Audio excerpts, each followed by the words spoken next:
हिंगोलीच्या वसमतमध्ये डिझेलचा तुटवडा आहे। पेट्रोल पंपावर ग्राहकांच्या रांगा लागलेल्या आहेत। 3 ते 4 दिवसांपासून इथे डिझेल मिळत नाहीये। डिझेलचा तुटवडा आहे असा आरोप होतोय। डिझेल पुरवठा सुरळीत करण्याची मागणी सुद्धा केली जाते।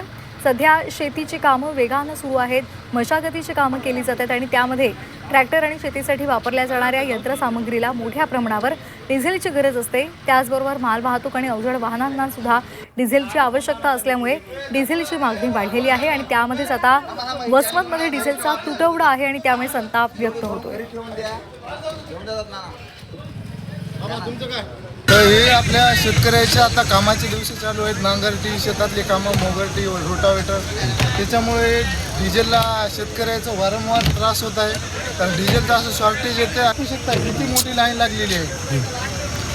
कारण हे त्रास व्हायला शेतकऱ्यांनी, सरकारने ध्यानात घेतलं पाहिजे। 2-3 दिवसापासून डिझेलची इतकी कमतरता आहे वसमतमध्ये खूप प्रमाणात जाणवत आहे। उन्हामध्ये कमीत कमी 100-200 कॅना घेऊन पूर्ण माणसं जमा झालेले आहेत, पण तरी बी